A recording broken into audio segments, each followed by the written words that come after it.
भारत का प्राचीन इतिहास ग्रंथ महाभारत कई रहस्यों से भरा हुआ है। इसका प्रत्येक पत्र अपने आप में एक रहस्य है। यह ग्रंथ हमारे देश के मन प्राण में बसा हुआ है। यह भारत की राष्ट्रीय गाथा है। महाभारत को पंचम वेद भी कहा गया है। महाभारत में जितने भी प्रमुख पात्र हैं वे सभी देवता, गंधर्व, यक्ष, रुद्र, वसु, अप्सरा, राक्षस, आदित्य तथा ऋषियों के अवतार थे। उनमें से शायद ही कोई सामान्य मनुष्य था। महाभारत के आदि पर्व में इसका विस्तार से वर्णन किया गया है। तो आज का इस वीडियो में हम जानने वाले हैं महाभारत काल में कौन किसका अवतार था। वीडियो में आगे बढ़ने से पहले हमारे चैनल प्राचीन सनातन धर्म को सब्सक्राइब और वीडियो को लाइक करके अवश्य जाना। भगवान श्री कृष्ण के पास 64 कला और अष्ट सिद्धियों से संपूर्ण श्री कृष्ण को भगवान विष्णु का लीला अवतार माना गया है। माना जाता है कि वे अपने पिछले जन्म में मनु थे और वह भगवान विष्णु के 8वें अवतार थे। भगवान राम की तरह वे अंतर्यामी थे और सभी अस्त्र शस्त्र में निपुण थे। दूसरे पात्र हैं भगवान बलराम। महाबली बलराम आदिशेष का अवतार थे। जब कंस ने देवकी और वसुदेव के 6 पुत्रों को मार डाला तब देवकी के गर्भ में भगवान बलराम पधारे थे। योग माया ने उन्हें आकर्षित करके नंद बाबा के यहाँ निवास कर रही श्री रोहिणी जी के गर्भ में पहुंचा दिया, इसलिए उनका एक नाम संकर्षण पड़ा। बलवानों में श्रेष्ठ होने के कारण उन्हें बलभद्र भी कहा जाता है। कृष्ण के बड़े भाई होने के कारण उन्हें दाऊ जी भी कहा जाता है। बलराम जी का विवाह रेवती के साथ हुआ था। महाभारत के युद्ध में बलराम जी तटस्थ होकर तीर्थ यात्रा के लिए चले गए थे। यदुवंश के संहार के बाद उन्होंने समुद्र तट पर आसन लगाकर अपनी लीला का अंत कर दिया था। उनके शौर्य की गाथाएं अनेक है। पितामह भीष्म। भगवान श्री कृष्ण के बाद पितामह भीष्म की बारी आता है, जो महाभारत के प्रमुखों पात्रों में से एक हैं। ध्युव नामक वसु ने ही पितामह भीष्म के रूप में जन्म लिया था। वशिष्ठ ऋषि के श्राप और भगवान इंद्र की आज्ञा से 8 वसुओं को शांतनु और गंगा से उत्पन्न होना पड़ा। 7 वसुओं को तो माता गंगा ने नदी में बहा लिया, जबकि 8वें वसु प्रभास को जिंदा रखे, जो बड़े होकर देवव्रत के नाम से विख्यात हुए और बाद में उन्हीं को अपने प्रतिज्ञा के कारण भीष्म के नाम से जाने जाते थे। उसके बाद आते हैं द्रोणाचार्य।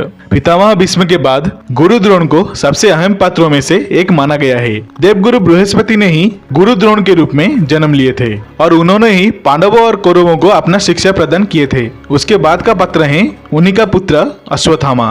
उपरोक्त के बाद महारथी अश्वत्थामा ही सबसे अहम पात्र हैं। वह गुरु द्रोणाचार्य के पुत्र थे। पिता पुत्र के जोड़ी ने मिलकर महाभारत के युद्ध में विध्वंस मचा दिए थे। अश्वत्थामा बेहद ही शक्तिशाली थे। उनके पास कई अस्त्र शस्त्र की ज्ञान था।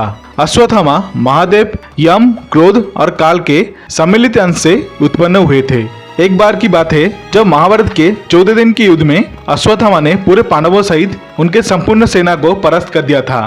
उन्होंने 5 पांडवों को परास्त करने के लिए नारायण अस्त्र का प्रयोग किए थे, जिसके आगे अर्जुन सहित सारे पांडव परास्त हो गए थे। उसके बाद आते हैं महारथी कर्ण। देवताओं में सबसे प्रमुख सूर्यदेव के पुत्र थे कर्ण। महारथी कर्ण भगवान सूर्यदेव के अंश अवतार थे। कर्ण के बारे में सभी जानते हैं कि वे सूर्य और माता कुंती के पुत्र थे।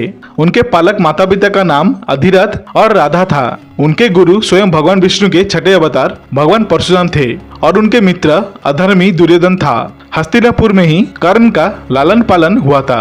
उन्होंने अंग देश के राज सिंहासन का भार संभाला था और जरासंध को हराने के कारण उनको चंपानगरी का राजा बना दिया गया था। उसके बाद आते हैं उन्हीं के मित्र दुर्योधन। दुर्योधन को कलयुग तथा उसके 100 भाइयों पुलस्त्य वंश के राक्षस के अंश अवतार थे। दुर्योधन हस्तिनापुर के महाराज धृतराष्ट्र और गांधारी के 100 पुत्रों में से सबसे बड़े पुत्र थे। वेदव्यास के वरदान से ही गांधारी के 100 पुत्रों का जन्म संभव हुआ था। दुर्योधन के असंख्य क्रूरकृत्य के कारण अंततः गत्वा कौरव और पांडवों में युद्ध आरंभ हो गया। दुर्योधन गदा युद्ध में पारंगत थे और भगवान श्री कृष्ण के बड़े भाई भगवान बलराम के ही प्रिय शिष्य थे। दुर्योधन ने महारथी कर्ण को अपना मित्र बनाया था। गांधारी द्वारा देखे जाने से उसका शरीर वज्र के समान हो गया था, लेकिन भगवान श्री कृष्ण के छल के कारण उसके गुप्तांग का स्थान कठोर नहीं हुआ था, जिसके चलते महाभारत के युद्ध में महाबली भीम ने दुर्योधन को उसके जंगा से ही पकड़कर उसको 2 फाड़ में कर दिया था और इस तरह दुर्योधन मारा गया था। उसके बाद आते हैं गांडीवधारी अर्जुन। इनके धर्म पिता पांडु थे, लेकिन असल में वे भगवान इंद्र के पुत्र थे। देवराज इंद्र ने अर्जुन को बचाने के लिए कर्ण के कवच और कुंडल उनसे छल के द्वारा छीन लिया था। देवराज इंद्र ने एक ब्राह्मण के वेश में पहुंचकर कर्ण से उनके कवच और कुंडल को दान में मांग लिए थे। अर्जुन भगवान इंद्र के ही अंश थे, न कि नर के अवतार। उसके बाद आते हैं भीम। भीम को पवन पुत्र कहा जाता है। हनुमान जी भी पवन पुत्र हैं। कहते हैं कि भीम में 10,000 हाथियों का बल था। भीम ने बलराम जी से ही गदा युद्ध सीखा था। भीम ने ही दुर्योधन और दुशासन सहित गांधारी के 100 पुत्रों को मार डाला था। द्रौपदी के अलावा भीम की पत्नी का नाम हिडिंबा था, जिसे भीम को परमवीर पुत्र घटोत्कच पैदा हुआ था। घटोत्कच ने इंद्र द्वारा कर्ण को दिए गए अमोघ शक्ति को अपने ऊपर चलाकर अर्जुन के प्राण की रक्षा की थी। उसके बाद आते हैं युधिष्ठिर। धर्मराज युधिष्ठिर माता कुंती के पुत्र थे और वह धर्मराज के अंशावतार थे। युधिष्ठिर के धर्म पिता पांडु थे और वे 5 पांडवों में से सबसे बड़े पुत्र थे। वे सत्यवादिता एवं धार्मिक आचरण के लिए विख्यात हैं। अनेक धर्म संबंधित प्रश्न एवं उनके उत्तर युधिष्ठिर के मुख से महाभारत में कहलाया गया है। उनके पिता धर्मराज ने यक्ष बनकर सरोवर में उनकी परीक्षा भी ली थी। द्रौपदी के अलावा उनके देविका नामक एक और पत्नी भी थी। द्रौपदी से प्रतिबिंदु और देविका से धोधय नामक उनके 2 पुत्र थे। वह एकमात्र पात्र हैं जिन्होंने अपने शरीर के साथ स्वर्ग पर प्रस्थान किए थे। नकुल और सहदेव वो 33 प्रकार के देवताओं में से 2 अश्विनी कुमार के अंश से पैदा हुए थे। वे 2 अश्विनी कुमार थे, नाश्य और दस्त्र। सहदेव त्रिकालदर्शी था। उसने महाभारत के युद्ध के होने से पहले और इसके परिणाम की घटनाओं को पहले से ही जान लिया था, लेकिन श्री कृष्ण ने उसे इस घटना को किसी को भी बताने से इनकार कर दिया था। उसके बाद आते हैं कृपाचार्य। भगवान रुद्र के एक गण ने कृपाचार्य के रूप में अवतरित हुए थे। शकुनी। द्वापरिक के अंश से शकुनी का जन्म हुआ था। धृतराष्ट्र और पांडु। अरिष्टा के पुत्र हंस नामक गंधर्व धृतराष्ट्र थे तथा उसका छोटे भाई पांडु के रूप में जन्म लिए थे। विदुर। सूर्य और धर्म के सम्मिलित अंश से विदुर के रूप में अवतरित हुए थे। कुंती और माद्री। कुंती और माद्री के रूप में सिद्धि और धुतिका का जन्म हुआ था। गांधारी। मति का जन्म राजा सुबल की पुत्री गांधारी के रूप में हुआ था। रुक्मिणी और द्रौपदी। राजा भीष्म की पुत्री रुक्मिणी के रूप में माता लक्ष्मी और द्रौपदी के रूप में इंद्राणी उत्पन्न हुई थी।